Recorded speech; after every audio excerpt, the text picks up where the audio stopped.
Hello everyone. Welcome to the class number 32 of the chapter Programming using C. तो आज हम पढ़ेंगे और एक तरह के टॉपिक के बारे में। तो आज का हमारा टॉपिक है नेस्टेड इफ एल्स स्टेटमेंट। तो लास्ट कुछ क्लासेस में हमने if statement, if else statement के बारे में पढ़ा था। तो आज हम पढ़ेंगे नेस्टेड इफ एल्स स्टेटमेंट के बारे में। तो ये नेस्टेड इफ एल्स स्टेटमेंट क्या है, इसको हम प्रोग्राम में कैसे यूज करते हैं, आज हम उसके बारे में डिस्कस करेंगे। तो चलिए शुरू करते हैं डिस्कशन। जैसे कि नेस्टेड इफ एल्स स्टेटमेंट हम किस तरह के स्टेटमेंट को बोलते हैं, पहले ये जानते हैं। जैसे कि लास्ट क्लास में हमने पढ़ा था इफ एल्स स्टेटमेंट के बारे में। इफ एल्स स्टेटमेंट में क्या होता है कि इफ स्टेटमेंट में हम कुछ कंडीशंस देते हैं, वो कंडीशन अगर सही होता है तो इफ बॉडी के अंदर, इफ स्टेटमेंट के बॉडी के अंदर जो ब्लॉक ऑफ स्टेटमेंट है वो एग्जीक्यूट होता है। या फिर अगर वो कंडीशन फॉल्स होता है तो इफ बॉडी के अंदर जो ब्लॉक ऑफ स्टेटमेंट है वो उसको स्किप करके एल्स बॉडी के अंदर जो ब्लॉक ऑफ स्टेटमेंट है उसको एग्जीक्यूट करता है। ये था हमारा इफ एल्स का फंडा, जो कि हमने लास्ट कुछ क्लासेस में पढ़ा था। तो यहाँ पे है नेस्टेड इफ एल्स स्टेटमेंट। तो नेस्टेड इफ एल्स स्टेटमेंट हम किस तरह के स्टेटमेंट को बोलते हैं। नेस्टेड मीन्स व्हाट, कि अगर एक इफ एल्स स्टेटमेंट के अंदर, मतलब सपोज ये एक इफ एल्स स्टेटमेंट है, तो ये इफ एल्स स्टेटमेंट के अंदर, इफ स्टेटमेंट के अंदर हो या फिर एल्स स्टेटमेंट के अंदर हो, अगर हमने और एक इफ एल्स स्टेटमेंट को यूज किया है तो उस तरह के स्टेटमेंट को हम बोलते हैं इफ एल्स स्टेटमेंट। जैसे कि ये एक इफ एल्स स्टेटमेंट है, तो इफ स्टेटमेंट के अंदर अगर मैं और एक इफ एल्स स्टेटमेंट यूज करता हूं, ओके, तो इसको हम क्या बोलेंगे, इसको हम बोलेंगे नेस्टेड इफ एल्स स्टेटमेंट। वही लिखा है, when an if else statement is present inside the body of another if else statement, then this is called nested if else statement। Syntax देखते हैं तो आसान से पता चल जाएगा। जैसे कि ये एक if else स्टेटमेंट है, तो if else स्टेटमेंट में if स्टेटमेंट के अंदर हो या फिर else स्टेटमेंट के अंदर अगर हम और एक इफ एल्स स्टेटमेंट को यूज करते हैं, मतलब एक इफ एल्स स्टेटमेंट के अंदर अगर हम और एक इफ एल्स स्टेटमेंट को यूज करते हैं, उसको हम क्या बोलेंगे, नेस्टेड इफ एल्स स्टेटमेंट। जैसे कि ये एक इफ एल्स स्टेटमेंट है, ये इफ एल्स स्टेटमेंट का इफ बॉडी का ब्लॉक है और ये एल्स स्टेटमेंट एल्स बॉडी का ब्लॉक है इफ एल्स स्टेटमेंट का। तो इफ स्टेटमेंट वाले बॉडी में या फिर इफ बॉडी के ब्लॉक के अंदर हमने यहाँ पे यूज किया है और एक इफ एल्स स्टेटमेंट, मतलब एक इफ एल्स स्टेटमेंट के अंदर हमने और एक इफ एल्स स्टेटमेंट यूज किया। तो इस तरह के स्टेटमेंट को हम बोलते हैं नेस्टेड इफ एल्स स्टेटमेंट। समझ आ गया। तो यहाँ पे ये काम कैसे करता है इसको देखते हैं। ओके, जैसे कि यहाँ पे आप देख सकते हो, पहले हमने एक इफ स्टेटमेंट लिया। ओके, पहले तो हमने यहाँ पे क्या लिया, एक इफ स्टेटमेंट लेके वहां पे कंडीशन दिया। ओके, ये इफ स्टेटमेंट का ब्लॉक है और फिर हमने एल्स बॉडी लेके एल्स बॉडी का एक ब्लॉक बनाया। तो ये इफ का ब्लॉक है, ये एल्स का ब्लॉक है। ये हो गया एक simple if else statement.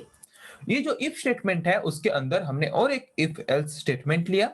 Okay, तो ये काम कैसे करेगा, जब फर्स्ट इफ स्टेटमेंट का कंडीशन और सेकंड इफ स्टेटमेंट का कंडीशन, दोनों कंडीशंस जब सही होंगे तो उसके अंदर जो ब्लॉक ऑफ स्टेटमेंट है वो एग्जीक्यूट होगा। अगर ये सेकंड वाला कंडीशन, ये नेस्टेड इफ एल्स वाला कंडीशन अगर फॉल्स हो जाता है तो एल्स ब्लॉक के अंदर जो ब्लॉक ऑफ स्टेटमेंट है वो एग्जीक्यूट होंगे।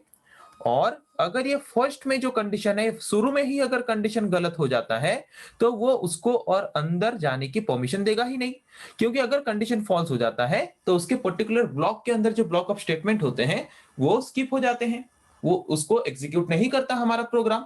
जैसे कि हमने इफ एल्स स्टेटमेंट में पढ़ा था कि अगर इफ स्टेटमेंट के अंदर जो कंडीशन, इफ स्टेटमेंट में जो कंडीशन है वो कंडीशन अगर गलत होता है तो वो उस पर्टिकुलर ब्लॉक को एग्जीक्यूट नहीं करता, बाहर से ही चला आता है एल्स ब्लॉक के पास।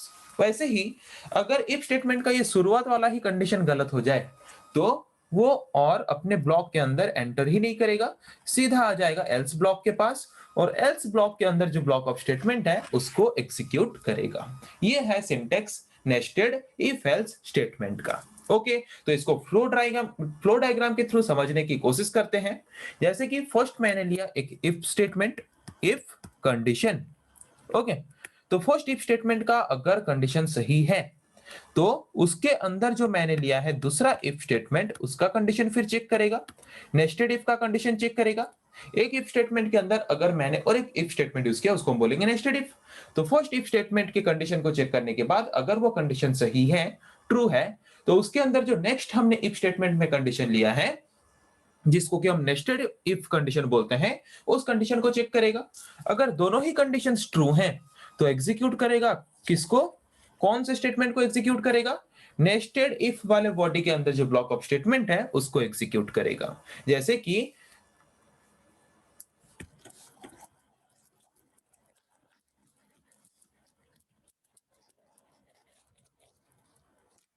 ओके, जैसे कि ये है हमारा फर्स्ट कंडीशन।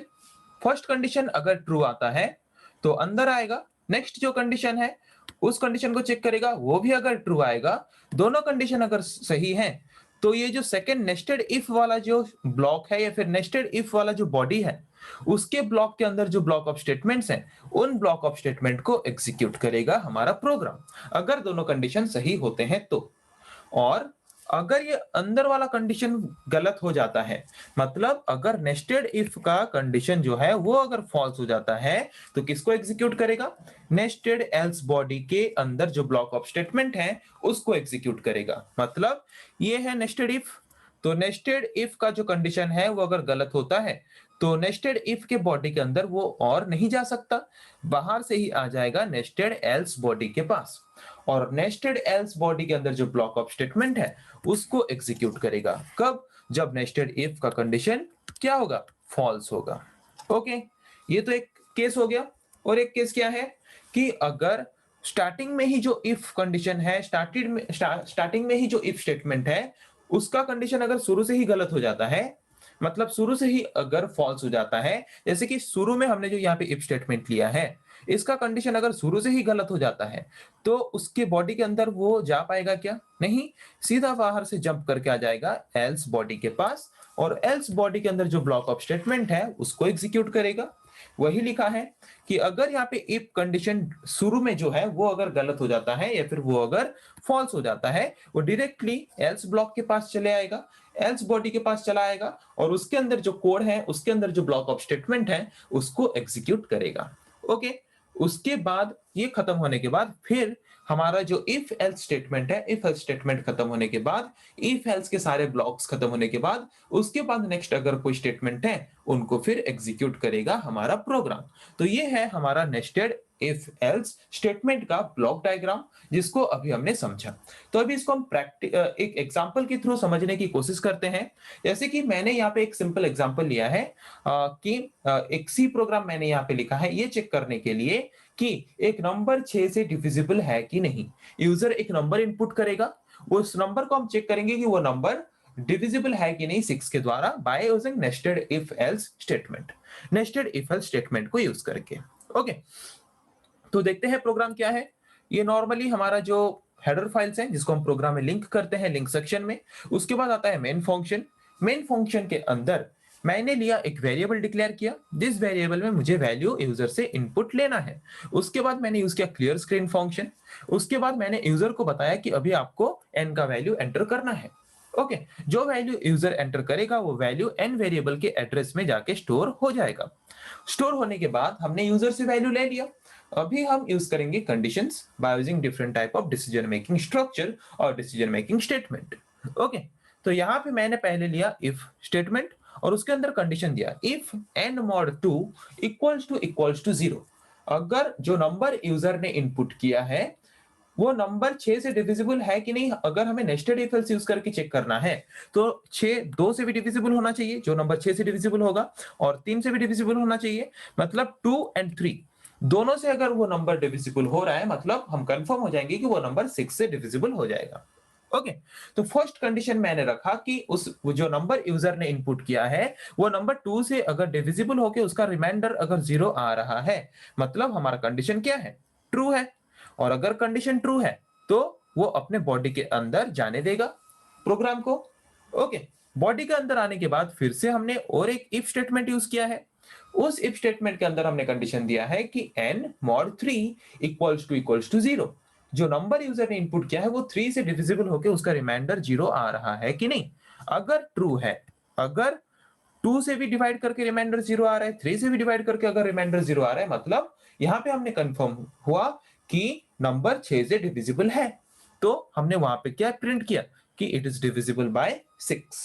पर अगर जो नेस्टेड इफ वाला कंडीशन है वो अगर फॉल्स हो जाता है तो उसके बॉडी के अंदर वो एग्जीक्यूट करने के लिए अलाउ नहीं करेगा, जंप करके आ जाएगा एल्स के पास। तो अगर एक नंबर यूजर ने जो इनपुट किया है वो सिर्फ 2 से ही डिविजिबल हो रहा है पर 3 से डिविजिबल नहीं हो रहा, तो वहां पे वो क्या प्रिंट करेगा, नॉट डिविजिबल बाय 6, क्योंकि एक नंबर जो 6 के द्वारा डिविजिबल है वो 2 एंड 3 दोनों के द्वारा डिविजिबल होना चाहिए। तो यहाँ पे तो ये 3 के द्वारा डिविजिबल नहीं हो पा रहा, मतलब ये नंबर 6 के द्वारा डिविजिबल नहीं हो पाएगा। ओके, तो इसीलिए प्रिंट करेगा नॉट डिविजिबल बाय 6। तो इफ स्टेटमेंट के अंदर हमने और एक इफ एल्स स्टेटमेंट यूज किया, मतलब यहाँ पे हमने नेस्टेड इफ एल्स का यूज किया। ओके, तो इफ स्टेटमेंट का काम खत्म, इफ स्टेटमेंट को मैंने यहाँ पे क्लोज कर दिया।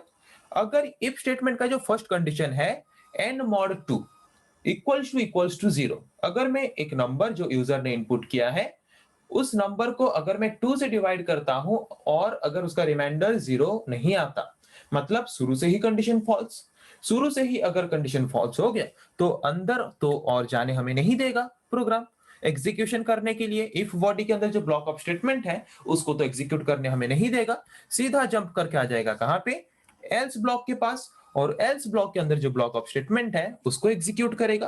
तो अगर कोई नंबर जो कि यूजर ने इनपुट किया है अगर 2 से डिविजिबल नहीं हो रहा तो इसका मतलब वो नंबर 6 से भी डिविजिबल नहीं होगा। तो यहाँ पे प्रिंट करेगा नॉट डिविजिबल बाय 6। ओके, खत्म। उसके बाद हम यूज करेंगे गेट ch फंक्शन हमारा आउटपुट स्क्रीन को होल्ड करके रखने के लिए। उसके बाद क्लोज करेंगे मेन फंक्शन को, उसके बाद हमारा प्रोग्राम खत्म। ओके, तो इसका आउटपुट क्या आएगा, पहले यूजर को दिखाएगा, यहाँ पे हमने जो लिखा है printf enter the value of n, वो दिखाएगा यूजर को enter the value of n। तो यूजर फिर जो वैल्यू इनपुट करेगा, कुछ भी वैल्यू यूजर इनपुट कर सकता है, जैसे कि मैंने यहाँ पे इनपुट किया 12। ओके, तो 12 अगर इनपुट किया तो 12 इनपुट करने के बाद यहाँ पे चेक करेगा इफ 12 mod 2 इक्वल्स टू 0। 12 को अगर हम 2 से डिवाइड करते हैं उसका रिमाइंडर 0 आ रहा है कि नहीं, आ रहा है, ट्रू है, तो उसके बाद वो अलाउ करेगा इफ बॉडी के अंदर जाके बाकी जो ब्लॉक ऑफ स्टेटमेंट्स हैं उनको एग्जीक्यूट करने के लिए। तो इफ स्टेटमेंट के अंदर और एक इफ स्टेटमेंट था, तो वहां पे हमने कंडीशन दिया था 12 mod 3 इक्वल्स टू 0। 12 को अगर 3 से डिवाइड करेंगे तो उसका रिमाइंडर 0 आना चाहिए, आ रहा है, फिर से कंडीशन ट्रू हुआ। तो फिर से अगर कंडीशन ट्रू हुआ तो दूसरा वाला जो इफ स्टेटमेंट था जो नेस्टेड इफ था उसके अंदर जो ब्लॉक ऑफ स्टेटमेंट थे वो एग्जीक्यूट हुए।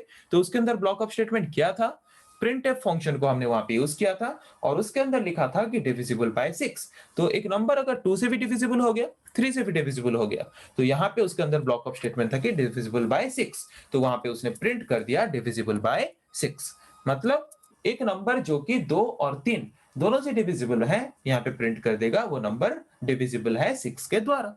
ओके, अगर दोनों में से कोई एक भी कंडीशन गलत होता तो क्या प्रिंट करता, नॉट डिविजिबल बाय 6।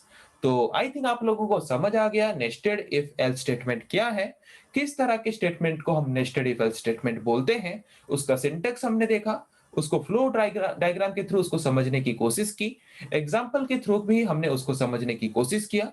तो आई थिंक आप लोगों को समझ आ गया है नेस्टेड इफ एल्स स्टेटमेंट क्या है, इसको हम हमारे प्रोग्राम में कैसे और क्यों यूज करते हैं। नेक्स्ट क्लास में हम पढ़ेंगे फिर ऐसे और कुछ टॉपिक्स के बारे में। आज के लिए इतना ही, थैंक यू।